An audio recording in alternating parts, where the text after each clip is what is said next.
Selamat pagi Bu Duma. Pagi Bapak. Iya, saya senang sekali Bu Duma hari ini berkenan hadir di sini bersama-sama dengan saya.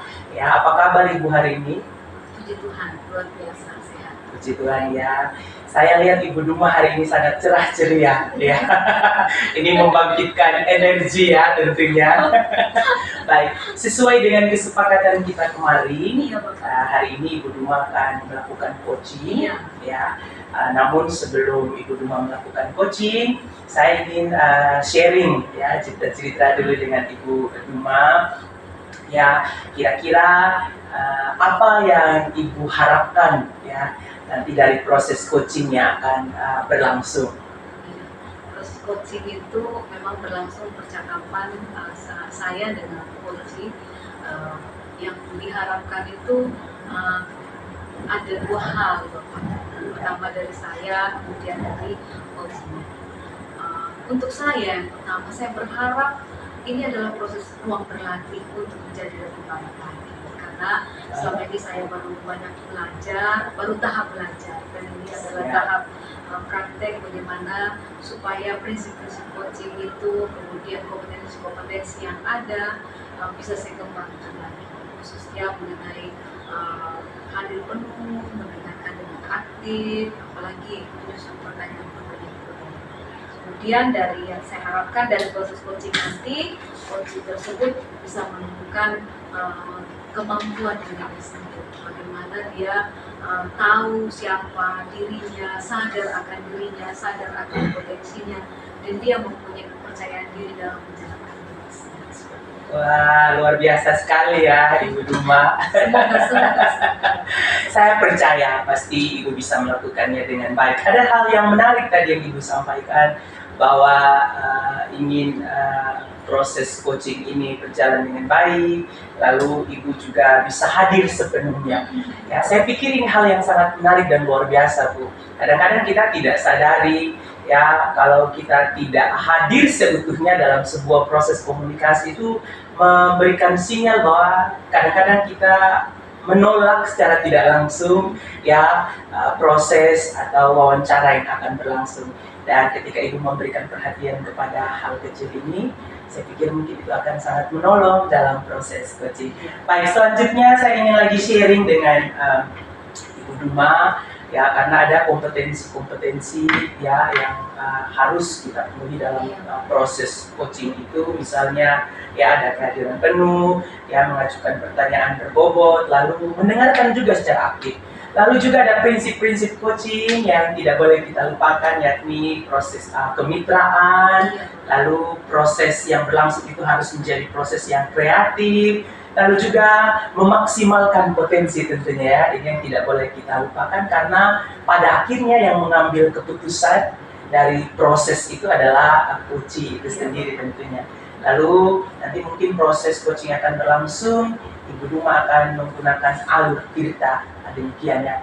Nah, yang ingin saya tanyakan, kompetensi yang sudah saya sebutkan tadi ini mungkin ya, yang mana nih yang paling begitu harus mendapat perhatian dari Ibu Duma gitu? Dari yang selama ini sudah belajar dan memang juga sudah pernah berlatih, dari nanti coaching nanti saya sangat mengharapkan bahwa saya mengembangkan potensi kehadiran penuh. Kemudian potensi kehadiran penuh supaya saya bisa menyusun pertanyaan-pertanyaan yang menemukan kata-kata kunci, kemudian saya menyusun pertanyaan-pertanyaan berbobot supaya pertanyaan-pertanyaan yang berbobot itu saya bisa merasakan apa yang dirasakan oleh kunci, kemudian saya bisa menggali apa yang dia rasakan, terus menggali apa yang dia miliki supaya solusinya bisa didapatkan oleh coach tersebut. Wah, luar biasa. Saya benar-benar merasakan ada energi positif ini ya dari sharing kita sebelum Ibu Duma melakukan proses coachingnya. Yang terakhir, indikator apa atau yang ingin Ibu Duma harapkan terjadi, atau pengembangan apa yang diharapkan ya dari proses coaching yang akan berlangsung, atau kalau saya sederhanakan, goal apa nih gitu ya yang Ibu Duma harapkan ya akan terjadi dari proses coaching yang akan berlangsung? Tidak terlepas dari tujuan pendidikan seperti prinsipnya ada dewantara, coaching itu kan menuntut upaya, kemudian bagaimana orang-orang yang kita hadapi tidak terlepas mau anak didik ataupun bukan sejawat itu menjadi orang-orang yang berbeda. Saya berharap nanti dari coaching ini bahwa coaching tersebut menjadi orang merdeka, merdeka dalam berpikir, kemudian bertindak, namun memiliki prinsip-prinsip kebenaran, prinsip-prinsip menjunjung tinggi nilai-nilai kehidupan, gitu. Sehingga dia merdeka dalam menyusun solusinya, merdeka dalam menyusun rencananya, sehingga dia merdeka dalam menyelesaikan persoalannya tanpa digurui, tanpa juga harus mengintervensi, sehingga dia orang yang nantinya muncul menjadi jauh lebih baik dari kemarin karena dia punya kepercayaan tanpa ada intervensi. Luar biasa sekali ya Ibu Duma ini, ikhtiar dari Ibu Duma, harapan yang sangat luar biasa bagi anak-anak kita ini tentu adalah hal yang sangat mulia ya, begitu Bu ya. Saya tertarik tadi dengan apa yang Ibu Duma sampaikan tentang anak-anak yang merdeka, bagaimana menerapkan nilai-nilai kehidupan Bu. Nilai-nilai kehidupan bagaimana nih yang Ibu Duma maksudkan? Iya, nilai-nilai kehidupan dari orang-orang merdeka itu pertama artinya nilai menghormati ini ada banyak hal ya. Pertama, di saat kita menghormati diri kita, berarti ada indikator. Berarti orang yang menghormati dirinya bertanggung jawab atas tugas dan tanggung jawab. Ya. Kemudian menghormati pemimpin, artinya kan menghormati langkah-langkah menghormati kan bukan berarti secara fisik kita menghormati, tapi dengan apa melaksanakan tugas-tugas apa yang sudah menjadi komitmen kita kepada pemimpin. Wah, luar biasa. Saya pikir saya akan mengakhiri pertanyaan dan sharing kita siang hari ini ya, karena saya sudah mendengar apa yang Ibu sampaikan. Selamat dan sukses Bu melaksanakan proses coachingnya. Lalu saya mohon izin nanti Bu, mungkin ketika mendampingi saya akan mencatat beberapa hal mungkin yang penting dan perlu, tidak dalam rangka untuk menggurui atau itu menjadi koreksi, bukan Bu ya, tapi mungkin nanti akan menjadi bahan sharing lah lebih tepatnya gitu. Terima kasih banyak untuk waktunya yang sangat berharga. Selamat dan sukses Ibu.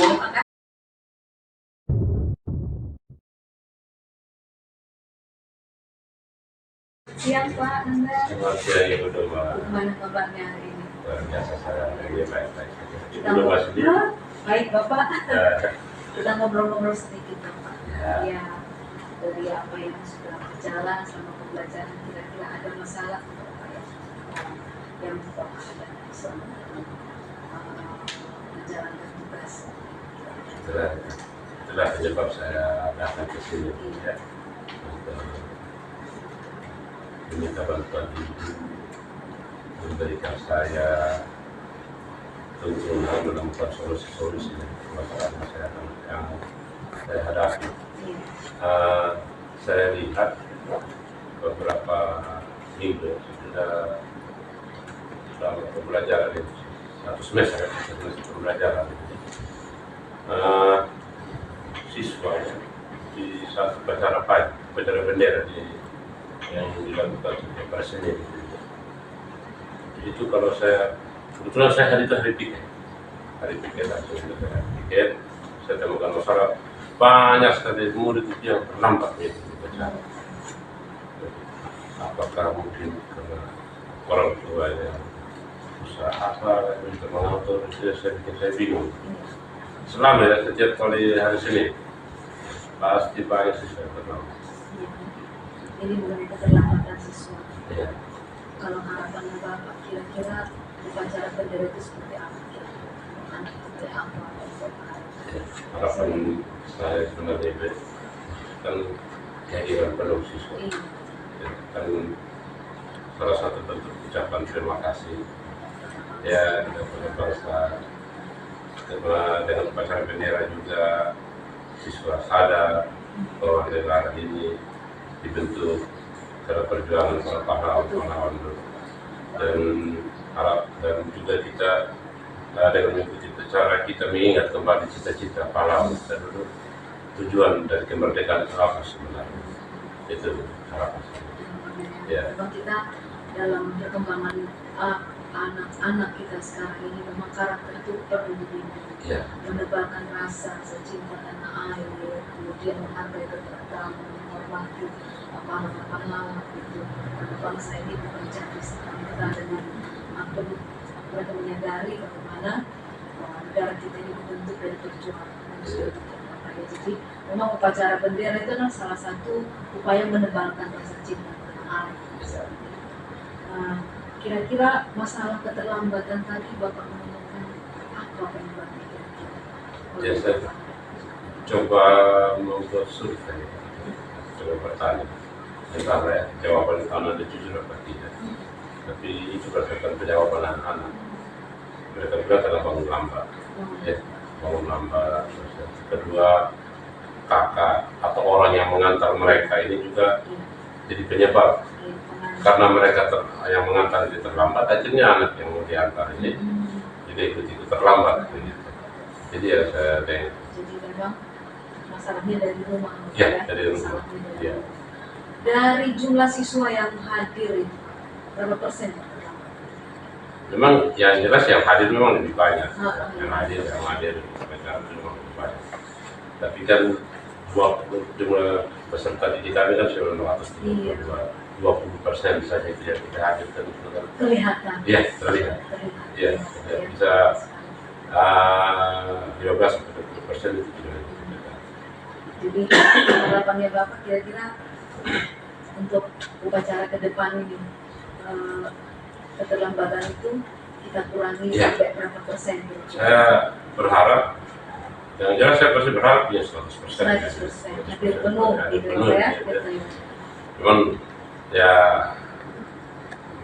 untuk sementara ya bisa sampai 70% ya, atau 80% lah, 80% lah bisa di situ. Jadi Setidaknya kita mengurangi. ya, mengurangi dari Ada yang angka signifikan Ya. yang kita dapatkan ya. ya. Tadi kan ini persoalan yang kita lihat ya setelah Bapak identifikasi, masalahnya kan dari rumah. Iya. Kira-kira Bapak punya tidak pemikiran atau punya tidak ide-ide atau gagasan bagaimana kita menyelesaikan masalah ini? Apa yang terpikir terlintas oleh Bapak supaya kita bisa mengurangi keterlambatan siswa-siswa kita ini? Saya pernah bertanya beberapa teman bercerita tentang keyakinan sekolah. Membuat Keyakinan sekolah ya, sama melakukan proses restitusi. Iya, membuat keyakinan. Dengan adanya keyakinan sekolah kan bisa membentuk budaya positif. Yang membiasakan budaya positif di sekolah. Karena masih pun tetap ada pelanggaran, ya kita sudah tetap restitusi. Kira-kira misalnya kayak membuat keyakinan sekolah, terus restitusi budaya positif, gambarannya itu seperti apa Pak? Proses pelaksanaannya nanti itu seperti apa prosesnya? Misalnya langkah-langkahnya yang Bapak terpikir, kalau nanti membuat saya, misalnya kita mau membuat misalnya budaya sekolah, apa itu yang harus kerjakan seperti apa? Untuk keyakinan kelas, ya kan berdasarkan kasus. Iya. Berdasarkan kasus, kita mulai dari keyakinan kelas. Iya. Sebelum membentuk keyakinan sekolah, kita membentuk keyakinan kelas. Nah, ini keyakinan kelas kan jelas kerjasama antara wali kelas dan guru mata pelajaran yang lain. Jadi bukan hanya wali kelas yang mempunyai tugas membuat keyakinan kelas, tapi juga guru-guru mata pelajaran. Setelah itu kita rangkum apa yang kita dapat, kita rangkum. Mungkin saya dengan teman-teman di siswaan kita coba merampung keyakinan itu kita membuat menjadi sebuah keyakinan sekolah. Ya. Kemudian ada yang dibilang tadi untuk mencapai budaya positif tadi. Ya, dengan harapan pada saat keyakinan kelas ini kan mereka yang membuat sendiri. Iya. Hasil kesepakatan dari guru-guru. Mereka membuat itu dari kesadaran penuh. Membangun Nah, mereka membangun kesadaran mereka bahwa apa yang mereka lakukan ini salah. Iya. Gitu, tidak boleh dilakukan. Sehingga dia lebih ke arah proses pencegahan daripada mengobati itu tadi. Kan ada 3 nih Bapak sampaikan. Ya. Membuat keyakinan kelas, keyakinan sekolah, berubah budaya positif, kemudian restitusi sedikit Ya, restitusi. ya. Yang paling yang dalam waktu dekat yang akan dibuat itu apa? Yang paling dekat yang pasti keyakinan kelas. Keyakinan kelas dulu ya. Keyakinan kelas. Ya. Dan targetnya itu membangun kesadaran. Ya. Kira-kira kapan? Lebih cepat lebih baik karena saya akan berharap minggu depan. Oh, Acara minggu depan ini sudah Oh iya, ya betul, sudah betul, harus betul. hadir juga. Ya, Gitu. harapannya lupa acara Ya. di minggu depan berarti diharapkan Ya. minggu ini ya Pak ya? Ya minggu ini sudah. Minggu ini berarti kita membuat keyakinan Ya, kelas. betul, keyakinan. Berharap keyakinan kelas nanti naik ke keyakinan sekolah. Ya. Kemudian bagaimana mensosialisasikan bahwa pelaksanaan restitusi sedikit restitusi itu Ya. perlu dilaksanakan. Ya. Ya. Nah, dari yang sudah dibuat direncanakan berarti ada sebuah tanggung jawab yang harus kita Betul. buat Pak ya. Ya. Tanggung jawab apa nih kira-kira yang Bapak buat dalam minggu ini lah supaya kita mencapai target upacara kita nanti anak-anak bisa hadir penuh, kemudian sebelum sana ada kesadaran diri di antara anak-anak yang tanggung jawab apa yang Bapak mau ambil minggu ini kira-kira. Yang jelas ya untuk tanggung jawab ini kan berkomitmen ya. Berkomitmen pertama kegiatan ini kegiatan pembuatan kegiatan kelas ini harus dilaksanakan ya sehingga cepat ya kita membuat satu kegiatan sekolah sehingga mudah cepat juga kita melakukan sosialisasi. Nah kalau semua ini kita bisa lakukan ya sendirinya budaya positif ya. Dan keyakinan kelas ini, keyakinan sekolah ini bukan hanya bisa kita pakai untuk upacara, kasus upacara tadi, bisa dari kasus-kasus yang lain. Jadi seperti yang dulu istilah orang dulu kan tata tertib, dulu tata tertib, sekarang kita ubah dia menjadi keyakinan. Baik Bapak, dari pembicaraan kita tadi, kalau bisa saya menunjukkan komitmen yang kita ambil dalam minggu ini adalah kita membuat keyakinan sekolah. Kita sebagai guru dikasih pemahaman awal yang berkomitmen, komitmen diri bahwa memang ini betul-betul harus dijalankan dalam diri supaya target kita minggu depan di upacara yang akan datang bahwa anak-anak kita bisa upacara. Jadi ada tanggung jawab yang diambil hari ini Pak ya. Saya berharap tanggung jawab yang Bapak sudah komitmen bisa dijalankan dengan baik dalam keadaan tetap semangat, tetap sehat. Ya, terima kasih. Terima kasih. Semoga dari pembicaraan kita ini solusi yang diambil bisa betul-betul berjalan. Ya. Terima kasih Terima Bapak. Terima kasih Bu atas waktunya. Ya, semoga berjalan. Selamat siang.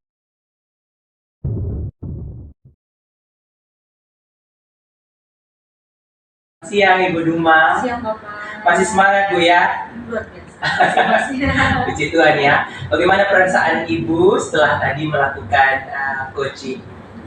Merasa senang Pak, senang sudah bisa mengaplikasikan apa yang saya pelajari, terus mengasah kompetensi yang ada pada saya. Harapan di awal tadi, bagaimana saya bisa mengembangkan potensi saya juga menggali potensi coaching. Oke, merasa lebih lega ya sekarang ya. Saya juga senang berkesempatan langsung untuk melihat proses coaching yang tadi dilakukan oleh Ibu Duma. Apakah indikator ketercapaian pengembangan yang diinginkan oleh Ibu Duma atau goal yang Ibu tadi Duma harapkan itu tercapai dalam proses coaching ini? Tercapai. Biasa ya, tercapai ya. Kalau diskalakan Bu ya, kira-kira nilainya 1 sampai 10 nih ada di poin berapa nih ketercapaiannya? Ya saya sebagai tahap belajar bisa 8. Apa nih ya? Wah, itu angka yang sangat luar biasa tentunya. Baik, saya ingin menyampaikan sedikit catatan saya hasil observasi saya selama Ibu Duma tadi melakukan coaching. Tapi sebelum saya sampaikan, saya perlu menggarisbawahi lebih dulu ya, gitu. Bahwa ini bukanlah untuk menilai kelebihan dan kekurangan dari Ibu Duma, tidak sama sekali. Apalagi mencari-cari kesalahan dari Ibu Duma, tidak.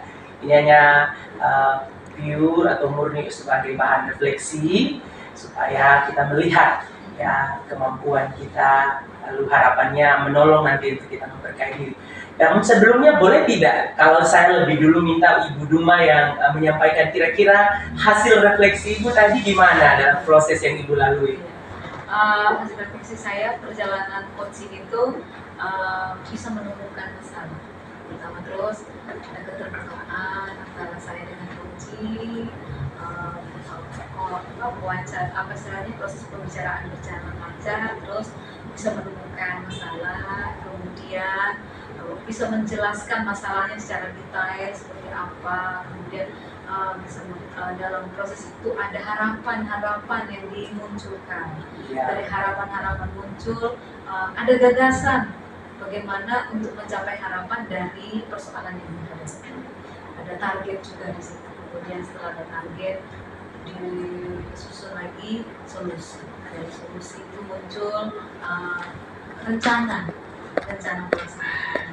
Sebuah rencana sudah disusun, maka dibuat sebuah tanggung jawab. Jadi terakhir tadi ada rumusan tanggung jawab, yaitu bagaimana membuat komitmen dari seorang guru untuk menyusun keyakinan kelas, kemudian menyusun keyakinan sekolah, melaksanakan segitiga restitusi di sekolahnya yang dilaksanakan pada minggu ini untuk mencapai upacara dilaksanakan secara tertib di hari Senin yang akan datang, seperti itu.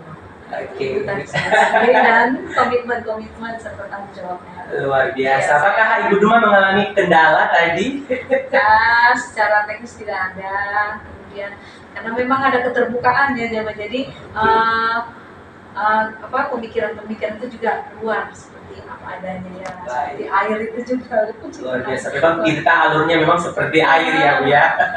Baik Ibu Duma, saya sependapat dengan apa yang Ibu sampaikan. Sekarang saya mohon izin nih ceritanya, saya sedikit menyampaikan apa yang menjadi.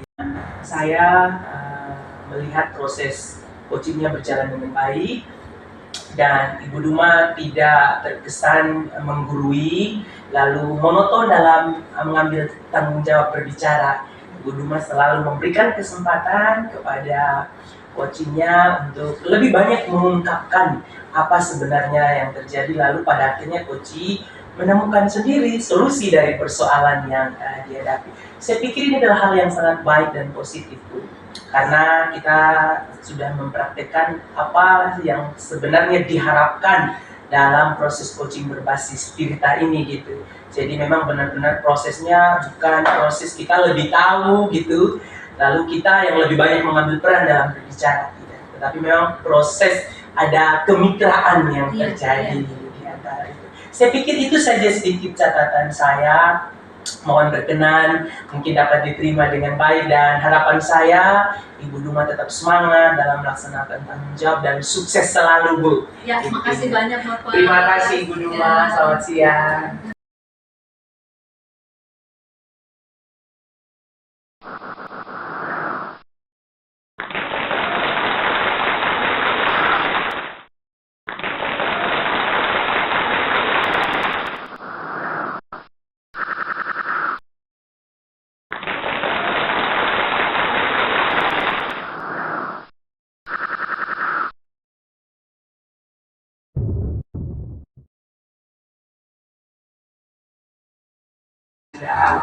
Pak, hari ini sehat-sehat Pak ini? Puji Tuhan Pak, sehat.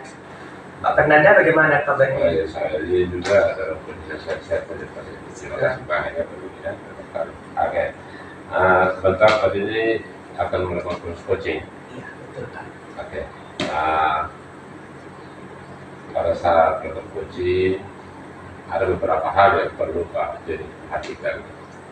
Ya, misalnya pertama tentang kompetensi inti mulai dari kebutaan, proses kreatif, dan yang terakhir adalah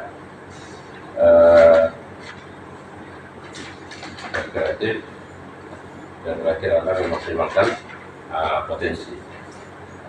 Nah, pada saat melakukan coaching juga Pak ini harus memperhatikan 3 prinsip coaching. Ya, tetap mengutamakan kemitraan, mendengarkan aktif, dan mengajukan pertanyaan termohon. Nah, itu semua dituangkan dalam alur Tirta. Kegiatan-kegiatan tadi ya, baik orang meningkatkan kompetensi tadi, terus prinsip-prinsip itu bisa diterapkan dalam alur cipta. Oke, dari kompetensi, dari tiga kompetensi tadi, kira-kira kompetensi apa yang perlu Pak Denny kembangkan? Sebenarnya tiga-tiganya sangat penting menurut saya Pak, karena apalagi saya dalam proses belajar. Tapi mungkin yang lebih harus mendapat perhatian saya ini mungkin adalah mendengar aktif Pak, karena saya suka sekali tergoda untuk cepat memberi respon sebelum pembicaraan itu selesai, apalagi kalau pembicaraannya mungkin bertele-tele atau semakin lama atau kadang-kadang keluar dari topik Pak, itu saya cepat sekali tergoda untuk langsung cutting gitu Pak. Untuk kehadiran penuh, saya rasa Pak Denny sudah bisa kondisikan ya. Siap Pak. Tidak akan melakukan pertanyaan berbobot. Saya lihat ini Pak Denny yang harus dilakukan lagi. Ya. Tidak juga Pak, saya dalam proses belajar. Ya, luar biasa Pak Denny ya. Oke. Pada saat coaching juga, kan seperti tadi ya, kita akan melakukan pertanyaan-pertanyaan berbobot supaya kita bisa menggali kompetensi yang dimiliki oleh coach. Nah, harapan Pak Denny, harapan Pak Denny, kira-kira sebentar, apa yang menjadi harapan Pak Denny pada saat proses coaching? Harapan saya proses coachingnya boleh berjalan dengan lancar Pak. Lalu apa yang menjadi harapan dari rekan saya ketika datang ya meminta sharing pendapat dari saya, ya dia pulang mungkin terjawab atau selesai masalahnya Pak. Lalu selain itu juga harapan saya akan belajar Pak dari proses coaching yang akan berlangsung ya, karena saya sadar betul ya saya baru dengan hal ini dan saya harus banyak belajar. Jadi ya kalau disederhanakan Pak, mungkin prosesnya akan menjadi proses simbiosis mutualisme lah mungkin Pak. Ya, sehingga hubungan antara coach dan coach itu bukan lagi hubungan seperti atasan dan bawahan. Siap. Ya, seperti kita melakukan membuat studi banding. Dari proses coaching itu prosesnya bagaimana menggali kompetensi-kompetensi yang dimiliki oleh coaching, sehingga coaching dapat menemukan ide-ide cerdas seperti yang disampaikan oleh Ki Hajar Dewantara. Ya, pendidikan itu hanya proses menuntut.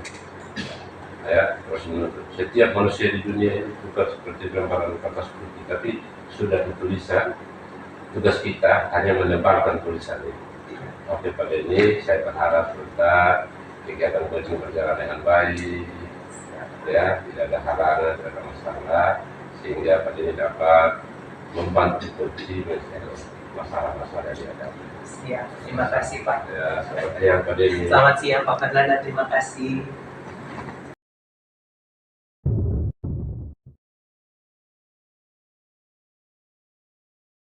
Selamat siang Ibu Duma. Siap. Apa kabarnya siang hari ini? Sehat-sehat. Puji Tuhan ya.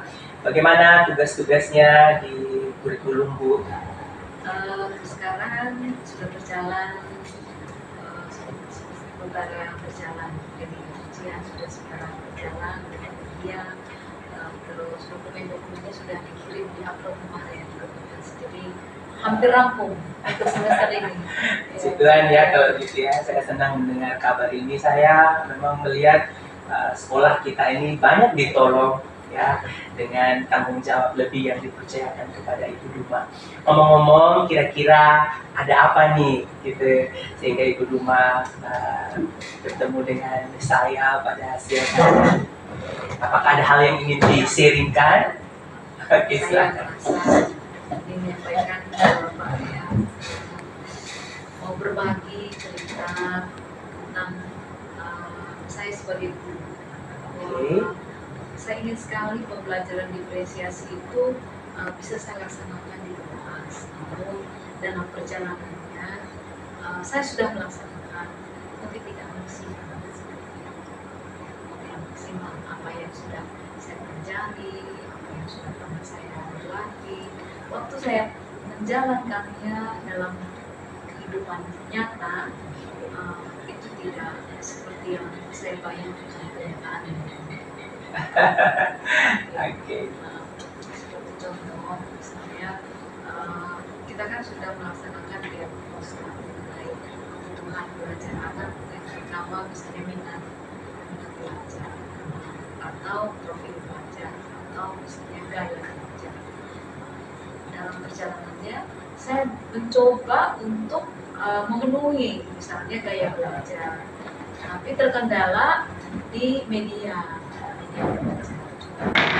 Yang mau dengan video misalnya gaya belajarnya audio terbentur, tidak ada speakernya di kelas, terus ada kelas-kelas yang tidak memiliki fokus. Itu yang pertama. Terus yang kedua, di saat saya menjalankan pembelajaran heterogen, kelompok-kelompok heterogen, terus saya ingin memenuhi kebutuhan profil belajar mereka. Berarti saya memberikan bantuan yang berbeda-beda. Saat saya keliling, hampir saya mendapatkan di saat saya meninggalkan satu kelompok yang lain itu malah di saat saya sudah selesai dengan mereka malah tidak peduli begitu dengan apa yang harus mereka lanjutkan pekerjaan itu. Jadi tetap berharap saya terus membimbing mereka. Jadi padahal harapannya diferensiasi itu anak-anak itu yang saya sebagai pemimpin pelajaran saja yang menemukan solusi dan jawaban adalah mereka. Begitu. Terpola dengan kebiasaan mendengarkan, menulis, mencatat, gitu. Itu yang saya rasakan. Wah, sangat luar biasa ya. Dari cerita yang Ibu sampaikan tadi, saya merasa sangat bangga sebenarnya ya Bu ya, gitu. Karena Ibu Duma ini masih konsisten memperlakukan pembelajaran berdiferensiasi kepada anak-anak di kelas. Dari cerita-cerita yang saya dengar, ada banyak teman-teman guru yang malah justru tidak mampu loh Bu melakukan pembelajaran berdiferensiasi di kelas. Mungkin sebelum lebih jauh kita sharing, saya penasaran ceritanya. Apa yang membuat Ibu Duma begitu bersemangat harus memperlakukan pembelajaran berdiferensiasi di kelas? Ya. Kenapa ini harus saya jalankan? Karena saya ingin sekali anak-anak itu, artinya begini. Selama ini kan saya sudah melihat saya membawa pembelajaran secara konvensional, misalnya dengan artinya satu gaya belajar, misalnya mendengarkan saja, gitu. Hasilnya kan tidak maksimal. Bukan berarti mereka tidak menguasai, tetapi ada hal yang misalnya yang saya dapatkan seolah-olah tidak ada semangat begitu waktu belajar itu. Oh ya, guru masuk ya belajar, habis itu pulang. Tidak ada gairah misalnya, ibu kapan belajar lagi misalnya, ibu, karena ada satu kelas yang memang diferensiasinya memang berjalan baik Pak. Tidak semua gitu. Ada satu kelas yang memang saya jalankan itu berjalan baik diferensiasinya. Dan situ terlihat perbedaan karakter anak-anaknya.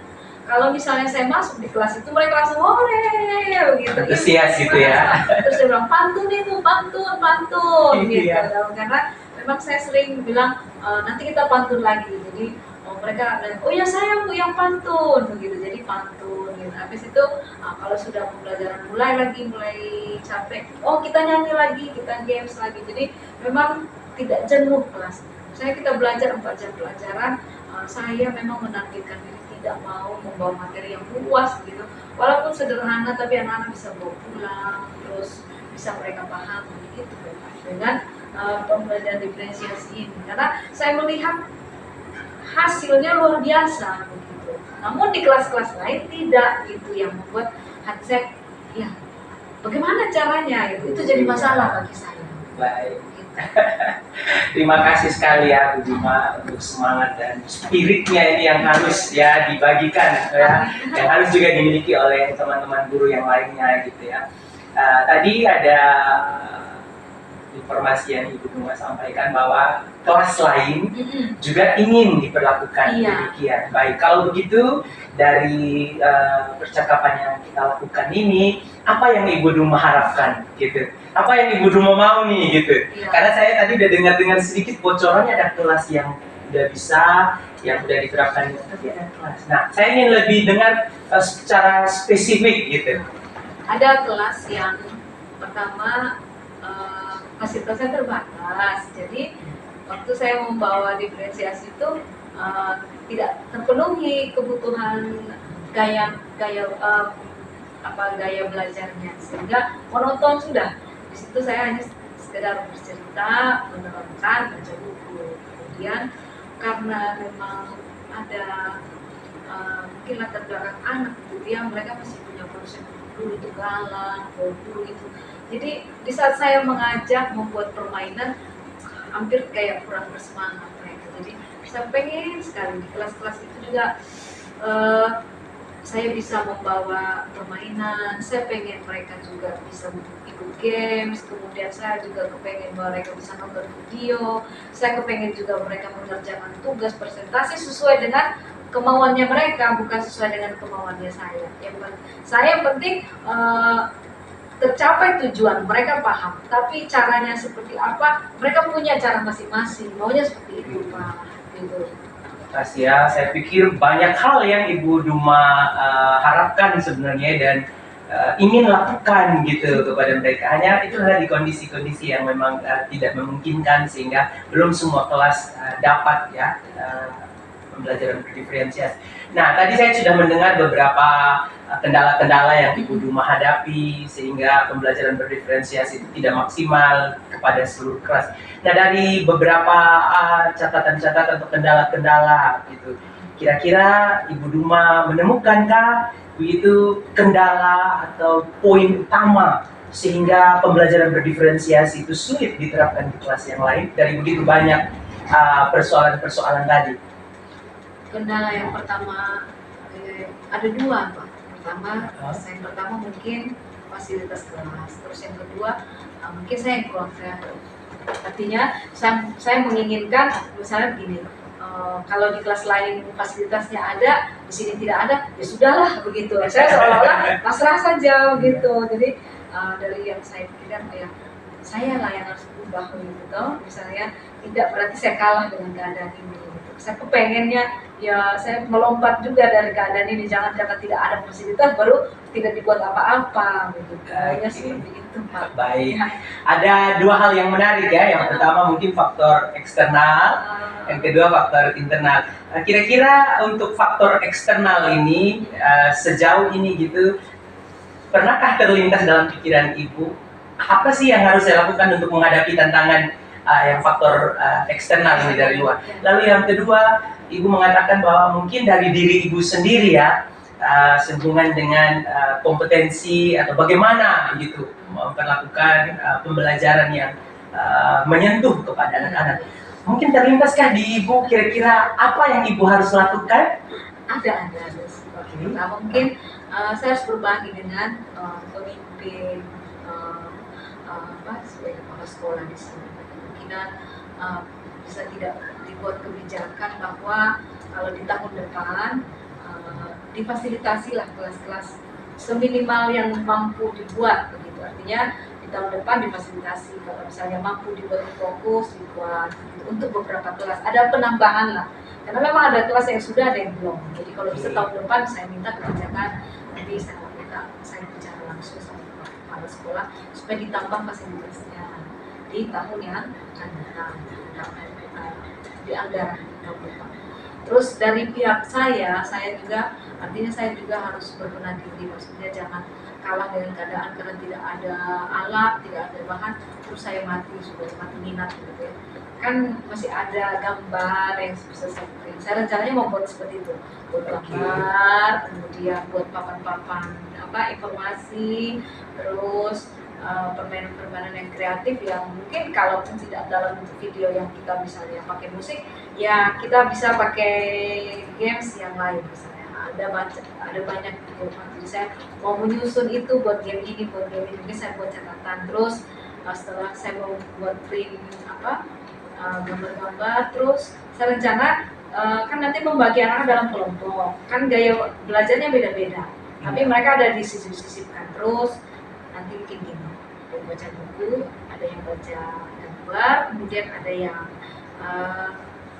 dari modul misalnya ada bahan ajar yang saya siapkan yang dalam bentuk sederhana. Terus nanti ini laptopnya jadi kelasnya moving saja. yang mau nonton di sini untuk sementara, nanti baru kita masuk ke penyelesaian masalah sesuai dengan tujuan pembelajaran. Pokoknya begitu aja Pak, saya sederhana. Yang paling bisa saya lakukan untuk sementara hanya itu yang terpikir oleh saya. Luar biasa sekali ya. Saya masih berharap banyak ya pada Ibu Duma, karena memang saya lihat spirit dari Ibu Duma ini sangat luar biasa, dan dalam kapasitas sebagai wakil kepala sekolah yang dipercayakan, Ibu Duma banyak memberikan kontribusi. Nah, saya ingin ajak Ibu berefleksi sedikit sebelum kita lanjut. Mungkin kalau kita mentargetkannya dalam skala mungkin 1 sampai 10. Ibu Duma ada di level berapa nih sekarang gitu dalam memperlakukan pembelajaran berdiferensiasi? Kalau untuk jumlah kelas gitu ya Pak ya, untuk jumlah kelas yang saya bawa itu kan kelas saya itu ada banyak, jadi yang berlaku itu baru 1, kemudian kelas yang baru sekitar 30% yang sudah dari kelas yang sudah saya layani. Oke, 30% ya. Iya. Targetnya harus berapa persen? Kalau bisa harapan saya 7 aja, 70% di 70% di tahun ajaran semester genap nanti. Saya maunya 70% dengan fasilitas yang terbatas itu. Bisa sampai segitu aja dulu pun itu sudah sangat luar biasa. Luar biasa sekali Bu Duma ya. Kenapa saya bertanya demikian Bu? Karena tadi Ibu sudah sempat menyinggung tentang kendala-kendala yang dialami, lalu Ibu sudah memikirkan solusi-solusinya. Dan saya pikir kalau Ibu berikhtiar dengan semangat yang segini ya Bu, itu pasti bisa. Amin. Ya, Ibu laksanakan niat baik. Nah, sekarang saya hanya ingin kita sharing lebih lanjut tentang target kira-kira. Sudah ada rencana-rencana yang Ibu akan lakukan. Kira-kira kapan Ibu akan melakukan hal ini gitu? Bertemu kepala sekolah untuk sharingkan persoalan ini, lalu mencoba juga memperbaiki kualitas pengajaran dari Ibu, melakukan ini dan lain sebagainya gitu. Kan harapannya nanti ini sudah di perjalanan semester akhir ya Bapak ya, nanti kan kita akan masuk semester baru. Saya rencananya bahwa pelaksanaan pembelajaran diferensiasi itu bisa dijalankan di semester genap di awal nanti. Namun tidak serta-merta itu bisa berjalan sebelum ada persiapan. Maka persiapan itu saya rencanakan dalam bulan Desember ini saya bisa menghadap Bapak Kepala Sekolah, supaya kan kita ada perencanaan anggaran biaya apa itu rapi itu Pak ya, Iya. sekolah untuk mungkin bisa dipresentasi dari dana bos seperti itu.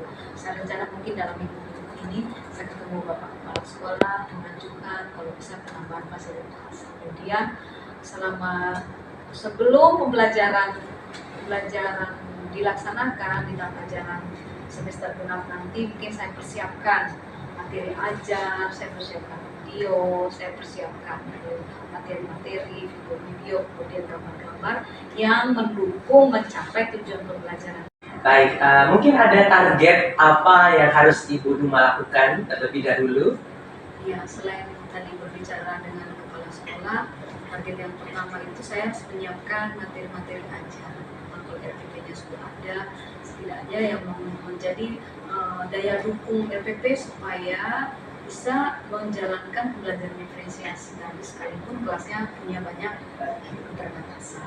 Itu saya harus membuat video-video, kemudian saya harus banyak referensi mengenai permainan-permainan, kemudian saya juga harus membuat print gambar-gambar yang sesuai dengan tujuan pembelajaran masing-masing. Luar biasa. Baik, banyak hal yang Ibu Duma akan lakukan ya. Tentu nanti tidak terlepas dari akan ada gangguan atau hambatan. Nah, kira-kira bagaimana cara Ibu Duma mengatasi gangguan atau hambatan yang mungkin akan muncul?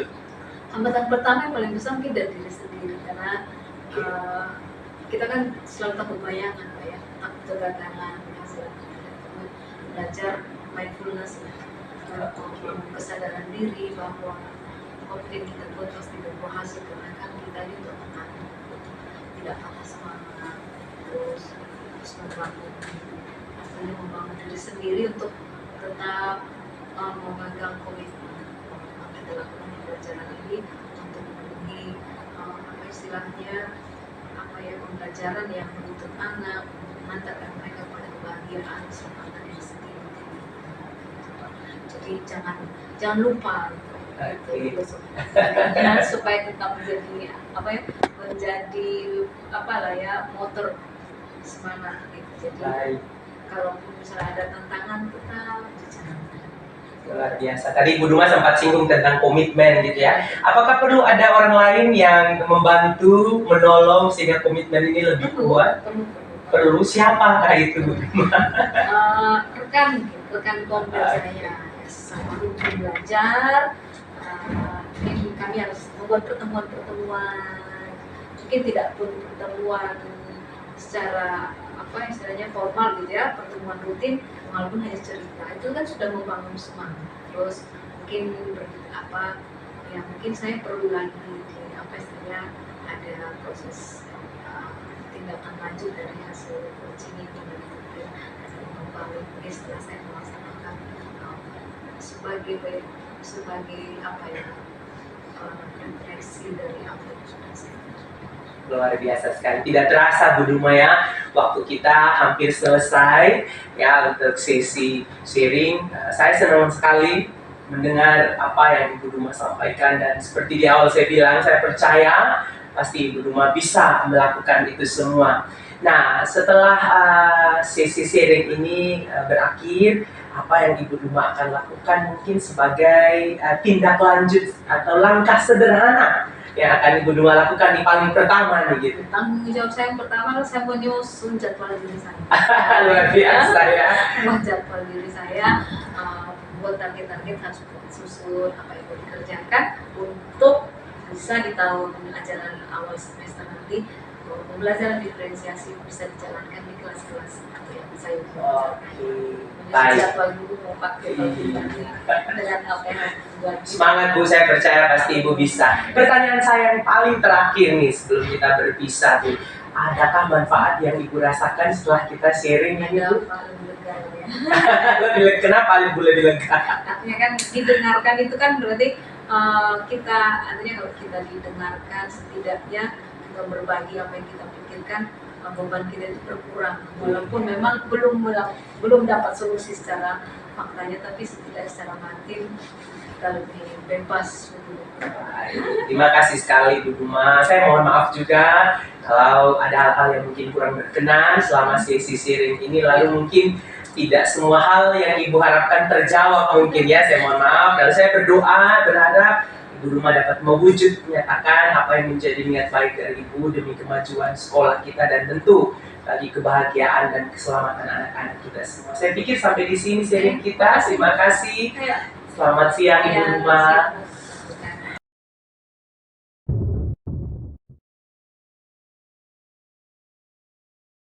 Siang Pak Denny, Siang Pak semangat Penanda. ya ini ya. Puji Tuhan Pak, sisa-sisa tenaga. Tadi sudah melaksanakan coaching terhadap Ibu Duma ya. Siap Pak. Banyak sudah ya yang saya lihat tadi hasil perbincangan, saya lihat banyak hal yang dibicarakan. Ya. Tapi dan luar biasa saya juga lihat ada keterbukaan tadi antara Pak Denny dan Ibu Duma. Ya. Sebelum saya membuat refleksi atau menyampaikan hasil observasi saya tadi, saya ingin menyampaikan beberapa pertanyaan yang bisa Pak Denny. Siap, bisa Pak. Tadi waktu kita melakukan kegiatan observasi, Pak Denny sempat menyampaikan indikator pencapaian ya. Apakah sudah memenuhi indikator pencapaian tadi itu? Puji Tuhan Pak, 80% sudah.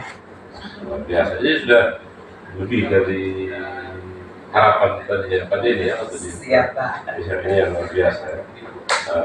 Terus pertanyaan berikut, kompetensi lain yang mau dikembangkan kegiatan kita berbicara tadi dulu kira. Oke. Saya bersyukur Pak, prosesnya berjalan dengan baik. Ibu Duma juga merasa bersyukur dengan adanya percakapan tersebut, menolong Ibu Duma memantapkan lagi rencana-rencana yang akan Ibu Duma lakukan gitu. Karena memang Ibu Duma berniat dan berikhtiar yang sangat baik untuk kemajuan sekolah. Hanya karena memang ada beberapa kendala-kendala yang dihadapi, sehingga itulah yang membuat Ibu Duma merasa perlu mendapat support. Itu untuk hal-hal yang lain saya pikir tinggal nanti bagaimana dalam proses Ibu Duma melakukan niat yang telah disepakati. Kalau untuk saya sendiri Pak, kompetensi yang mungkin masih perlu atau harus saya tingkatkan lagi yaitu kemampuan memberikan pertanyaan-pertanyaan yang berbobot, ya, sehingga lebih membuka ruang Ibu Duma mengeksplor lagi ya keadaan yang dialaminya. Demikian. Jadi kemampuan mengajukan pertanyaan yang berbobot ini yang akan ditingkatkan lagi ya. Ya. Dan bisa digunakan untuk kasus-kasus yang lain mungkin ya dari Nah, bentuk tanggung jawab dari hasil coaching tadi. Oke, saya tentu akan lebih memaksimalkan lagi semua potensi-potensi yang ada Pak, sehingga menolong saya sendiri, lalu juga menolong rekan saya yang nanti dalam proses atau perjalanan mungkin saja juga akan berbagi cerita dengan saya. Saya akan lebih meningkatkan kapasitas diri lagi Pak, sehingga mungkin akan menolong saya dalam proses-proses selanjutnya. Oke, sebelum saya pertanyaan terakhir, sebelum saya menyampaikan hasil, kira-kira refleksi yang bisa Pak Denny ambil dari kegiatan coaching dari Ibu Duma? Yang pertama untuk saya Pak, saya bersyukur sekali. Proses ini adalah proses benar kemitraan. Jadi terjadi komunikasi dua arah yang saling melengkapi tentunya, tidak saling menggurui atau menawarkan solusi yang diberikan, tetapi benar-benar menemukan solusi sendiri dari persoalan. Jadi saya bersyukur inilah proses dan pengalaman belajar untuk saya Pak, hasil refleksi saya. Sedangkan untuk refleksi dari proses yang terjadi bersama dengan Ibu Duma, saya lihat Ibu Duma sangat terbuka dan berkeinginan kuat untuk maju, melakukan sesuatu untuk perbaikan kualitas pengajarannya di kelas bagi anak-anak. Saya pikir itu hal yang sangat luar biasa yang jarang dimiliki oleh kebanyakan guru sekarang, ya, dengan segala tuntutan kurikulum yang ada, ya banyak guru yang enggan mau berbuat lebih. Gitu. Tapi Ibu Duma punya komitmen yang tinggi untuk memperlakukan pembelajaran berdiferensiasi di kelas. Padahal kita tahu bersama pembelajaran diferensiasi itu tidak mudah Pak. Tapi komitmen yang sangat tinggi yang saya lihat ada pada Ibu Duma, itulah yang ya saya refleksikan bahwa luar biasa. Andai saja semua guru memiliki komitmen seperti itu, saya pikir sekolah kita mungkin akan maju Pak. Gitu. Ini yang luar biasa. Iya Pak. Ini yang saya juga tadi mengamati dan betul ya, Ibu Duma bisa terbuka untuk menyampaikan permasalahan sampai akhirnya Ibu Duma juga berhasil menemukan solusi dari permasalahan. Oke, saya mohon izin, saya akan menyampaikan hasil observasi saya tadi. Terima kasih. Ini bukan masuk untuk menilai Pak Denny ya, ini hanya bentuk saya bagaimana melengkapi apa yang kurang tadi. Ya, tapi sih sebenarnya bukan juga ini saya lihat ya ada kekurangan juga, ini malah sudah bagus semua tadi. Terima kasih Pak. Contohnya ya tadi ya, alur tirta dari tujuan, identifikasi, rencana aksi, dan yang terakhir tanggung jawab itu sudah berjalan. Pertanyaan-pertanyaannya sudah terarah, ya sudah bagus semua. Terus prinsip coaching sudah berjalan, ada tadi kemitraan, terus yang kedua apa tadi Pak Denny? Yang kedua itu mendengar aktif, yang terakhir itu membuat pertanyaan berbobot atau mengajukan pertanyaan berbobot. Itu semua sudah berjalan ya dengan baik. Terus kompetensi inti juga, ketiga kompetensi juga sudah berjalan dengan baik. Jadi nanti dikembangkan lagi yang dikembangkan lagi, dilatih terus menerus hingga menjadi sebuah proses kebiasaan bagi Pak Denny dalam melakukan coaching pada teman-teman. Ya, terima kasih Pak. Ya, terima kasih Pak Denny. Mungkin saya akhiri proses observasi saya hari ini.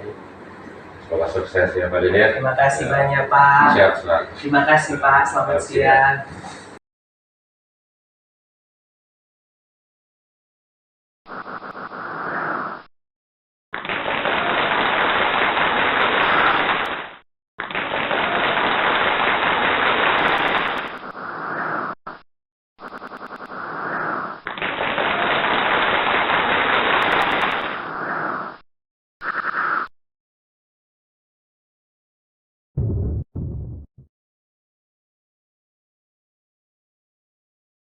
Selamat siang Pak Nanda. Selamat siang Ibu Duma. Terima kasih untuk waktunya. Bagaimana kabarnya Bapak? Kabar saya baik-baik saja Ibu Duma. Kalau Ibu sendiri bagaimana? Ya, puji Tuhan luar biasa. Ya. Sehat-sehat Bapak. Hari ini kita bisa ngobrol-ngobrol sedikit. Terima kasih Bapak sudah memberikan waktu. Ya. Kita bisa bicara. Kira-kira Bapak apa yang akan kita bicarakan saat ini sebelum nanti kita melaksanakan observasi? Oke, untuk hari ini saya akan melaksanakan proses coaching pada hari ini.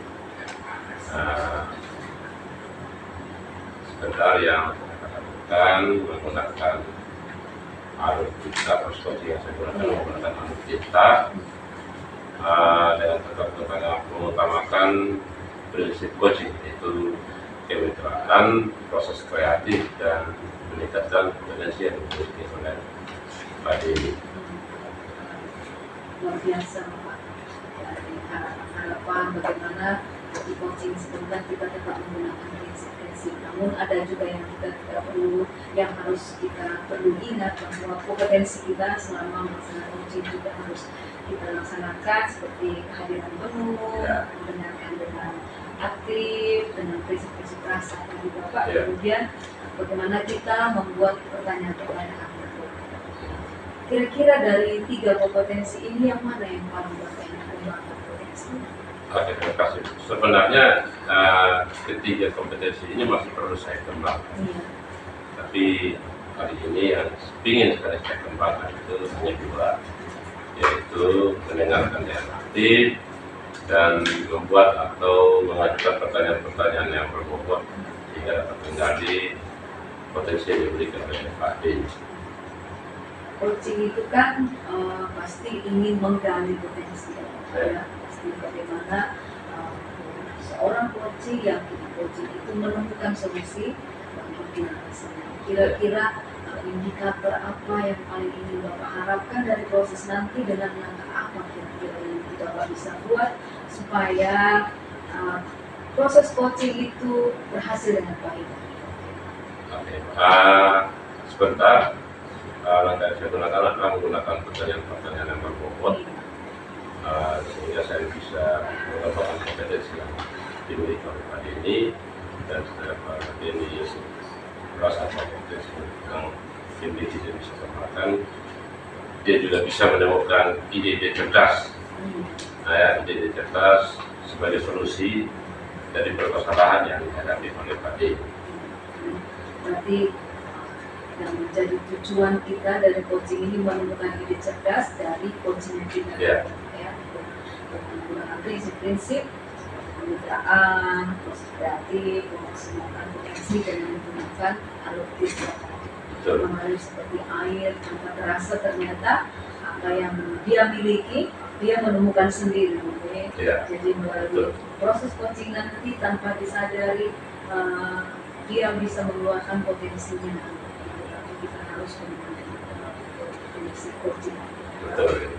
Semoga proses coaching nanti bisa berjalan dengan baik, dan melupakan prinsip dan mengembangkan potensi-potensi yang Bapak sudah punya juga, dan kita bisa menggiring, menggali, mengembangkan potensi yang orang yang kita coaching. Ya, terima kasih. Semoga berjalan dengan baik Pak coachingnya, selamat berjalan dengan baik. Selamat siang Bapak.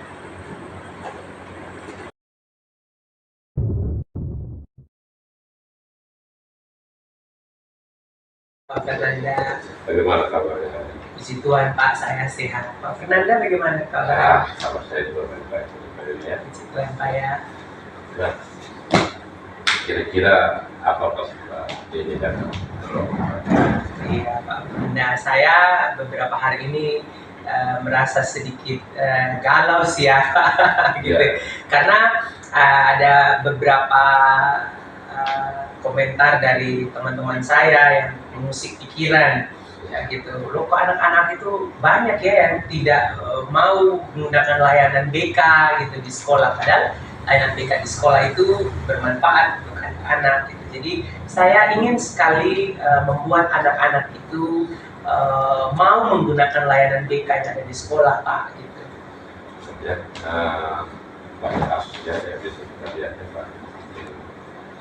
Anak berpikir bahwa belum tahu juga ya fungsi BK seperti apa. Iya Pak. Nah, kira-kira apa harapan yang bisa kita hari ini ingin tadi dicapai?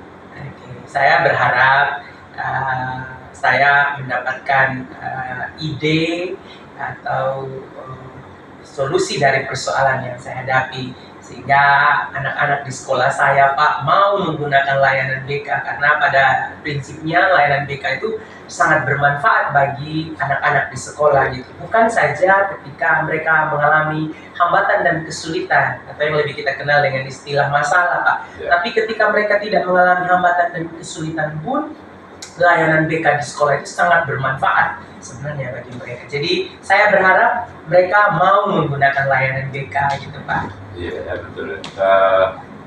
Termasuk untuk apa istilahnya, mereka kalau mau menentukan cita-citanya ya. Iya, Ada betul sekali, kalau Pak. saya kan di bimbingan konseling itu apa istilahnya tadi? Bimbingan karir Pak. Oh betul ya, ya. Ada namanya bimbingan karir. Ini berarti luar biasa ya, sebenarnya PKS punya andil ya luar biasa untuk pengembangan karir anak-anak kalau mereka paham. Iya. Nah, kira-kira yang menjadi penyebab kenapa mereka tidak ingin bertemu dengan guru BK itu apa? Beragam sih mungkin Pak, tapi beberapa informasi yang saya dapatkan dari hasil wawancara dengan beberapa anak-anak, mereka masih terbawa dengan stigma lama atau pola lama guru BK zaman dulu. Iya, iya. Mungkin itu diwariskan dari orang tua mereka, atau Iya. mereka juga mengalaminya langsung di SMP Pak mungkin gitu, sehingga terbawa dan identik itu dengan guru BK tidak punya pekerjaan di sekolah gitu, sehingga ya karena tidak punya pekerjaan guru BK juga tidak bisa berbuat sesuatu, sehingga anak-anak tidak tahu peran dan fungsi guru BK itu seperti apa di sekolah.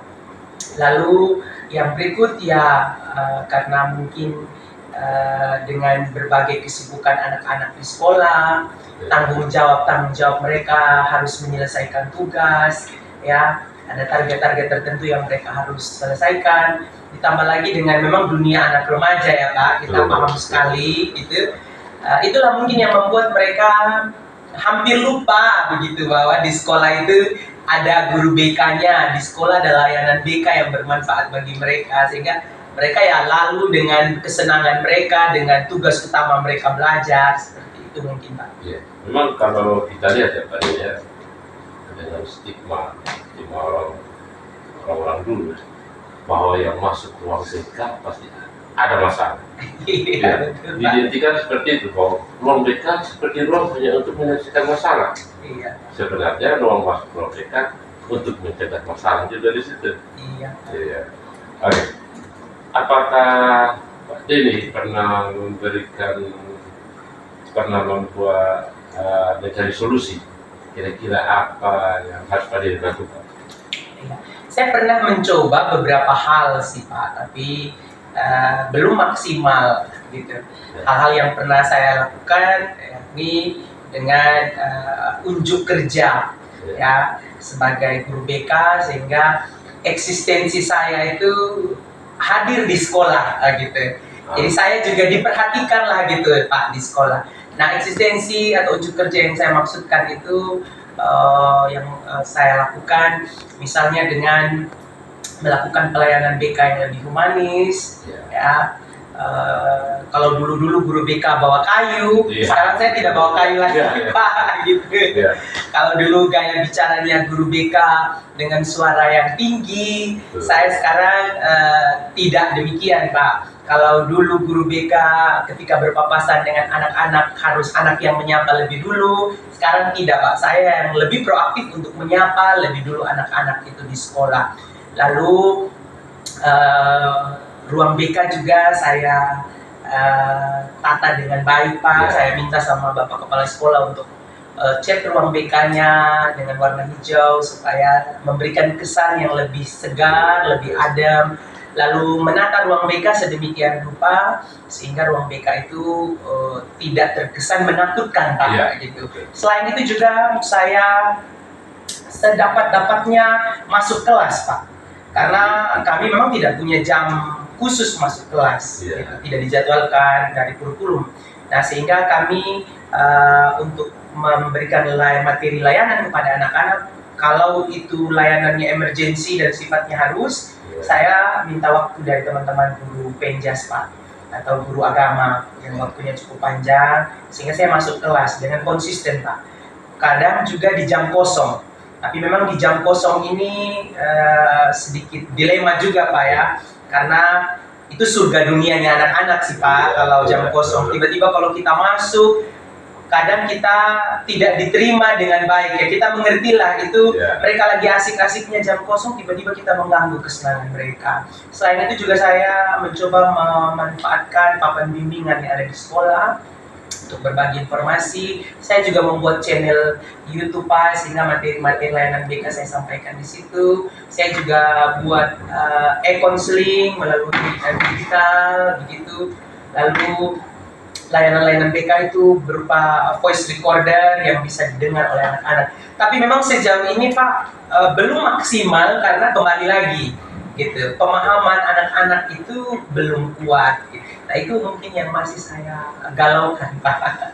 Kalau dibuat skala 1 sampai 10, ya, skala 1 sampai 10, yang sudah dilakukan Pak Denny sekarang masuk ke skala keberapa? Kalau kebermanfaatannya mungkin skala 7 lah ya, Pak, ya. Sisanya 3 ini masih menjadi PR.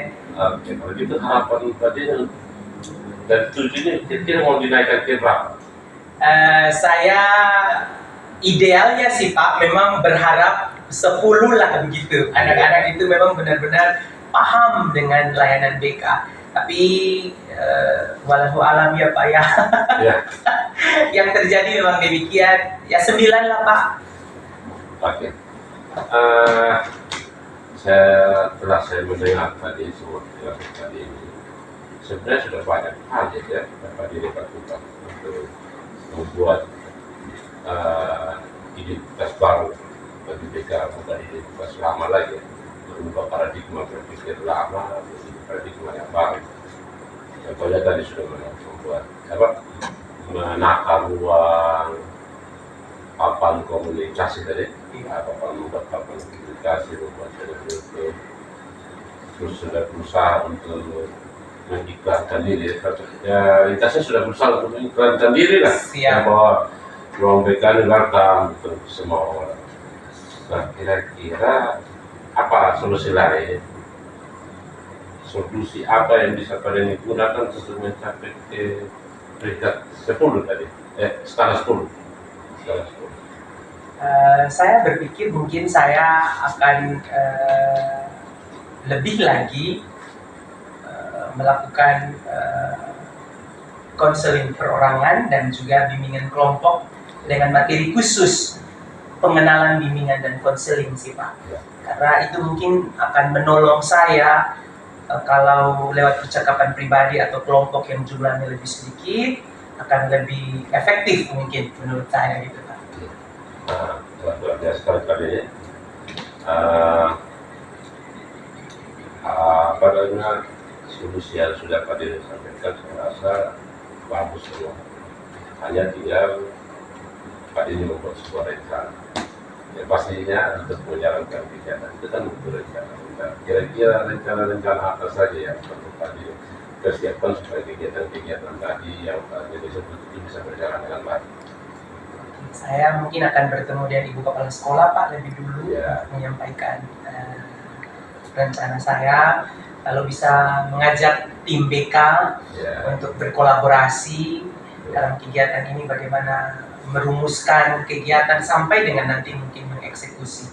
Lalu mungkin bisa memanfaatkan pengurus kelas yang tergabung dalam forum komunikasi sahabat guru BK. Jadi dari mereka itu adalah role model bagi saya mungkin Pak untuk membagikan informasi baik itu kepada teman-temannya yang lain. Mungkin begitu Pak. Ya. Nah, ini rencana yang luar biasa sebenarnya. Jadi sangat disayangkan sekali ya kalau tidak dijalankan itu kegiatan. Ya begini. Ya Pak. Jadi kapan rencananya? Saya berencana mungkin melakukannya semester depan Pak, di awal semester. Di awal semester, ya mumpung di awal semester itu KBM-nya belum terlalu begitu efektif ya Pak, karena anak-anak harus menyesuaikan dengan jadwal pelajaran yang baru, lalu mungkin akan ada tabrakan-tabrakan jam pelajaran yang diatur dalam roster, sehingga mungkin KBM-nya tidak terlalu efektif. Lalu ada fase daftar ulang bagi anak-anak. Mungkin saya akan memanfaatkan momen itu Pak, mumpung mereka belum terlalu efektif belajar. Iya, luar biasa tadi ini. Ini rencana-rencana yang luar biasa tadi itu berani mengambil kesempatan. Besok depan ya? Iya, siap. Depan sudah Eksekusi. Jadi saya tidak menunggu kabar baik ini. Saya berharap tidak ada kabar buruk. Saya berharapan ada kabar baik ya. Dengan niat yang baik ya, dengan usaha yang kuat pasti berhasil tadi. Apakah ini bisa menjadi komitmen Pak tadi? Sebisanya Pak saya akan lakukan, karena saya benar-benar berharap anak-anak itu ditolong Pak. Gitu. Karena saya tidak menyalahkan mereka kenapa mereka demikian, karena banyak faktornya. Karena mereka mungkin belum tahu sesungguhnya peran guru BK di sekolah itu seperti apa. Gitu. Andai saja mereka tahu, mungkin mereka akan antusias untuk mau menggunakan layanan BK di sekolah. Jadi saya berharap mereka tertolonglah ya begitu dengan adanya layanan BK di sekolah. Mantap Pak Den ya. Setelah saya mendengar semua tadi perbincangan kita, saya merasa yakin pasti Pak Den bisa melakukan kegiatan doanya dengan kolaborasi yang kuat dengan teman-teman ya, terus dengan pendekatan-pendekatan yang luar biasa tadi yang Pak Den sampaikan, ini pasti berhasil Pak Den.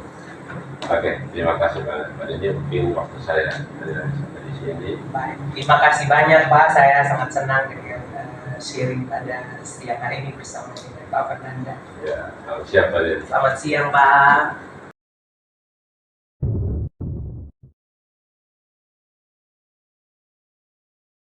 Selamat siang Ibu. Luar biasa Pak ya, sudah selesai tugas tanggung jawabnya. Ya, terima kasih. Dan hari ini kita melaksanakan umpan balik. Ya. Dan hasil coaching Bapak. Ya. Bagaimana Pak perasaannya setelah melaksanakan coaching tadi? Kira-kira? Ya, senang ya karena bisa membantu Pak Denny Iya. dalam menemukan solusi dari permasalahannya tadi dan senang juga Pak Denny bisa mengembangkan kompetensi yang sebenarnya sudah ada dalam dirinya, dia sudah sadar dan dia akhirnya bisa mengembangkan kompetensi yang jauh lebih. Nah, kan kita punya harapan. Ya. Ada harapan bahwa kompetensinya kita di saat coaching itu terasah, gitu ya, bisa diimplementasikan. Kira-kira dari kompetensi tiga kompetensi itu ada berapa persen kira-kira yang berhasil Bapak jalankan dari proses coaching yang berjalan? Ya, bisa 85%. Luar biasa ya. Kalau 5% bisa Angka yang rasa hebat. seperti itu. Ya, berarti dari 85% ini semua proses, ya, Ya. prinsip-prinsip, kemudian begitu juga kompetensi itu kita bisa implementasi Ya. saat coaching. Saya melihat sebagai observasi memang itu sudah dijalankan dengan baik. Nah, bagaimana prosesnya berjalan dari awal sampai akhir. Mungkin Bapak bisa izinkan saya bukan menilai di sini, hanya proses saya menyampaikan apa yang saya amati sebagai observer. Di sini sifatnya adalah refleksi bagaimana mungkin dari apa yang saya amati kita bisa lebih maju lagi ke depan bersama dengan. Baik, tadi saya sudah melihat apa yang sudah berjalan dari hasil pengamatan saya, bagaimana Bapak sudah bisa menggali masalah bagaimana memanfaatkan layanan mereka di sekolah yang dijalankan oleh Pak Dean. Dengan pertanyaan-pertanyaan yang berbobot, terus dengan memberikan rasa kepercayaan di awal, gitu, dari gesturnya, kemudian cara berbicaranya, ternyata coachingnya mau terbuka. Dari yang saya lihat. Kemudian sudah mampu menggali potensi karena dia sudah bisa menyampaikan apa yang harus dia buat. Tadi ada sebuah solusi, ada komitmen di situ. Jadi saya melihat Pak Nanda sudah mampu dengan sabar mendengarkan, ya toh, sabar mendengarkan, kemudian mendengarkan dengan aktif seperti itu. Jadi dengan kesabaran yang Pak Nanda punya, ternyata muncul potensi yang dari coachingnya sendiri. Kemudian coaching sendiri juga sudah bisa menyusun solusi dari masalah-masalah yang dihadapi. Nah, mengenai kehadiran penuh, mendengarkan dengan aktif, menyusun pertanyaan-pertanyaan berbobot, seperti yang Bapak bilang 86% itu sudah dilakukan, itu sudah bisa berjalan baik. Mungkin Pak Nanda punya refleksi sendiri dari hasil coaching, kira-kira apa yang menjadi refleksi Pak Nanda dari hasil coaching bersama Pak Dean? Terima kasih Bu ya sudah melakukan observasi pada saya untuk melengkapi background saya. Hasil pembicaraan saya ini saya bisa menarik beberapa refleksi. Yang pertama, saya melihat keterbukaan dari Pak Dean menyampaikan segala permasalahan sampai Pak Dean itu mampu menemukan solusi dari permasalahan. Terus yang kedua, kami tidak berbicara seperti antara coach seperti seorang atasan dan bawah, tapi kami berbicara atau seperti seorang senior pada adiknya, tapi kami berbicara seperti dua orang yang saling membutuhkan, seperti sahabat, seperti teman. Pak Dean ini juga banyak mengajarkan saya bagaimana BK itu yang sebenarnya, ya, bahwa BK itu bukan lagi tempat untuk menyembuhkan penyakit. BK menjadi tempat pencegahan dari penyakit-penyakit. Ada kejutan-kejutan. Ya, ada kejutan-kejutan yang sebelumnya saya tidak begitu paham soal BK. Pak Dean banyak mengajarkan saya bagaimana kami berpikir positif tentang BK. Berarti kira-kira ada manfaatnya tidak coaching ini? Sangat bermanfaat bagi Pak Dean dalam menemukan permasalahannya itu sendiri dan bermanfaat juga bagi saya. Dalam waktu ke depan ini Pak, mengenai proses coaching ini, ada tidak kira-kira yang Bapak mau lakukan mengenai bagaimana melakukan coaching ke depan itu terhadap teman-teman sejauh apa kira-kira rencana yang Bapak mau ambil, apa komitmen yang Bapak mau ambil ke depan? Ya, proses coaching begini memang harus sering dilakukan. Ya, karena kita melihat banyak teman-teman yang tidak sadar dengan kemampuan, dan kita merubah paradigma bahwa coaching itu sama seperti kita mencari kesalahan pada orang lain. Kita harus rubah bahwa coaching itu adalah proses dari yang berpikir sekarang menjadi berpikir lebih ke depan lagi, melakukan perubahan. Ya, seperti itu. Mungkin komitmen saya pelaksanaan coaching harus berjalan. Iya, berjalan. Kan sekolah atau sebuah lembaga permasalahan itu tidak akan pernah habis. Pasti akan ada terus permasalahan. Dan teknik-teknik coaching ini mungkin juga bisa kita sebar luaskan kepada teman-teman yang lain, sehingga teman-teman lain juga bisa melakukan proses yang sama. Setelah coaching berjalan, Bapak masih punya tanggung jawab. Iya, pasti. Masih punya tanggung jawab itu menjalankan coaching tanpa misalnya tanpa patah semangat ya, Iya. supaya istilahnya kita meminimalis masalah-masalah yang ada Iya. di sekolah. Kemudian masih ada tanggung jawab lain, jadi kita menyebarkan Iya. bahwa coaching itu penting. Bahwa coaching itu bukan menilai, tapi kita berbagi, mencari solusi, bagaimana kita menemukan apa yang menjadi potensi yang selama ini kita diamkan gitu. Iya. Nah, ternyata coaching itu luar biasa. Iya. Baik Pak, terima kasih atas apa yang sudah Bapak lakukan. Terima kasih sudah mau diobservasi oleh saya dan saya melihat luar biasa hasil kerja Bapak. Iya. Semoga ke depan komitmennya kita jalankan dan bisa berhasil. Terima kasih. Ya, terima kasih banyak Ibu. Selamat Bapak. Ya. Ya.